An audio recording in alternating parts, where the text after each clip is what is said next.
김혜민의 이슈앤피플 하루 이슈를 키워드로 정리해보겠습니다. 톡톡뉴스와 상식 오늘은 최휘 아나운서와 함께합니다. 어서 오세요. 안녕하세요. 최희입니다. 최휘 아나운서가 중국에서 유학을 했죠. 네, 그렇습니다. 특별히 중국을 선택한 이유가 있었어요? 저는 일단 약간 많이 하는 영어 말고요. 좀 특이한 언어를 배우고 싶다. 약간 그런 마음에 중국어 공부를 시작해서 이 특파원을 해야겠다. 특파원을 해야겠다. 네, 그렇게 해서 시작했습니다. 중국 특파원을 꿈꾸며 네. 중국에 유학을 갔었네요. 맞습니다. 빨리 YTN 라디오가 중국 지부가 생겨야 될 것 같은데 그래서 오늘 중국 관련 소식 준비했다고요? 그렇습니다. 오늘은 홍콩 입법회 선거의 의미와 이를 둘러싼 논란에 대해서 소식 준비했습니다. 자, 홍콩 입법회 선거 이게 뭐예요? 네, 홍콩의 입법회는 우리나라로 치면 국회 같은 겁니다. 모두 90명을 뽑는데요. 이 시민들이 직접 뽑는 지역구 의원은 20명이고요. 농어업계, 법조계 등 직업을 대표하는 업계인들이 뽑는 직능 대표 의원이 30명.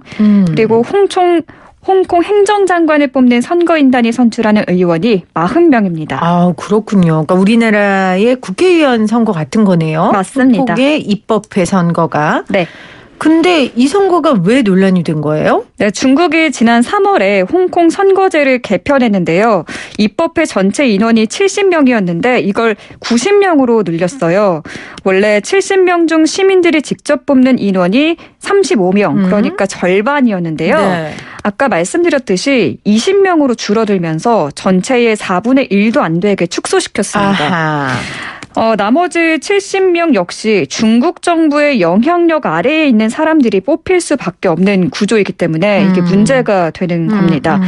그래서 전체 90석 가운데 친정부 인사가 89석, 그리고 단 한 석만 중도파로 분류되는 인사에게 돌아갔습니다. 네, 왜 논란이 되는지 이유를 알겠네요. 네. 그러면 투표율이 어느 정도 나왔어요? 전체 투표율은 30.2%로 나타났습니다.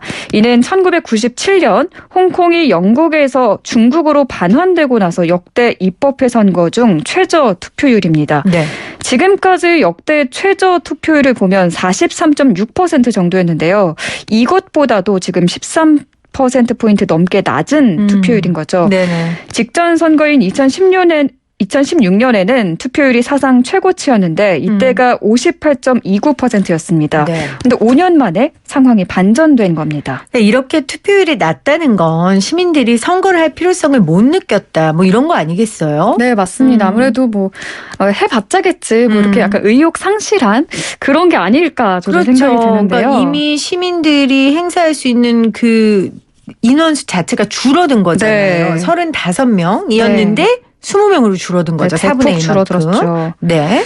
그래서 일단 범민주 진영 인사 또 대부분이 홍콩의 대규모 반정부 시위와 관련해서 현재 재판에 넘겨지거나 실형을 살고 있어서 출마할 사람이 마땅치 않은 것도 있고요. 그랬군요. 또 시민들이 직접 뽑는 선거에 나가려면 일종의 충성세를 비롯해서 이 정부의 자격 심사를 거쳐야 한다고 합니다.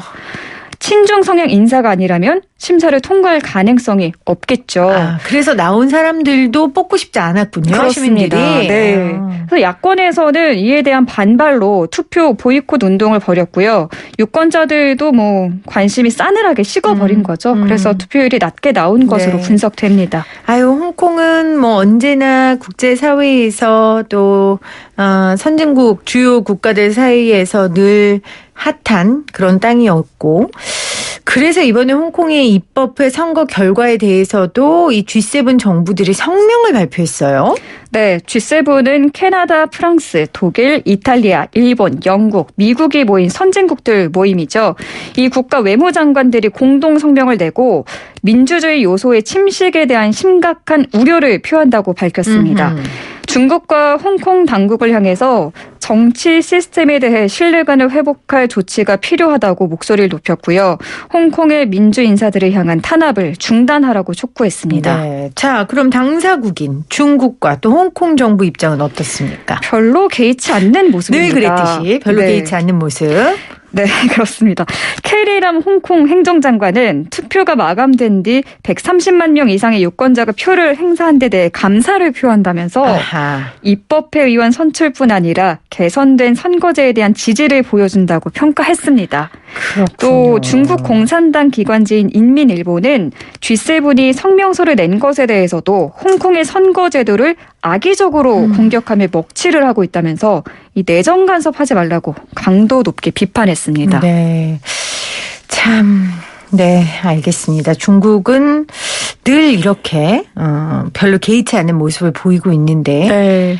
전 세계를 이끌고 있는 국가라고 본인들이 이야기한다면 좀 거기에 걸맞는 태도와 자세를 보여줬으면 하는 바람입니다. 네, 점점 역행해 가고 있는 그런 그러게요. 모습만을 보여주고 네. 있죠.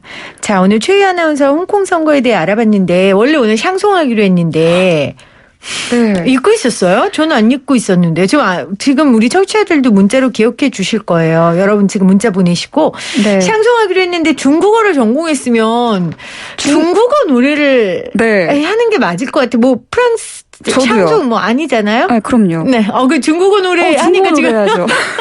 눈빛이 갑자기 반짝였어요. 무대에서. 알겠습니다. 자, 뭐 우리가 좀 알만한 노래로. 알만한 근데 제가 길게는 못 하고요. 이게 시간 관계상 길게는 저도 안 들을 거예요. 그렇죠. 방송이 이제 다 시간이 배정이 돼 있으니까요. 그건 제가 알아서 할게요. PD니까. 네, 알겠습니다. 그것까지 신경 쓰지 마시고. 네. 자, 오늘 샹송 대신 중국에서 유학을 한 오늘 홍콩 관련된 소식을 전해주신 최희 아나운서가 중국어 노래로 연말 분위기를 내보도록 하겠습니다. 네. 큐. 티엔미미 여기까지만 하겠습니다. 너무 이게요. 이게 길면은 이게 분위기가 쌓여질 수가 한 있거든요. 소절은 해야죠. 어떻게 단어 하나 해요. 자, 다시 시작. 그리고 피디님 이게 돌림 노래라서요. 가사가 계속 똑같습니다. 그래요? 티엔미미. 응. 티엔미미. 네, 여기까지만 하겠습니다. 뒤에 가사를 모르는 모릅니다. 걸로. 네, 그렇게 막 경력 함부로 말하고 그러면 안 돼요. 네. 중국 유학 얼마나 있는지 제가 알아볼 거예요. 네, 죄송합니다. 지금까지 최희 아나운서였어요. 제가 퀴즈 드리고 가겠습니다. 퀴즈 내야죠. 퀴즈. 자, 여러분 노래로 아쉬운 분들은 퀴즈에 귀를 기울이시기 바랍니다. 네. 네. 다음 중 홍콩 선거와 관련해서 중국과 홍콩 정부를 비판하는 성명을 낸 선진 국가들의 모임이 무엇인지 이 이름을 맞춰주시면 됩니다. 1번 미니스탑, 2번 GS23, 3번 G7. 네, 자, 1번 미니스탑, 2번 GS23, 3번 G7. 네, 노래보다 퀴즈 내는 실력이 더 뛰어난 최희 아나운서였어요. 고맙습니다. 감사합니다.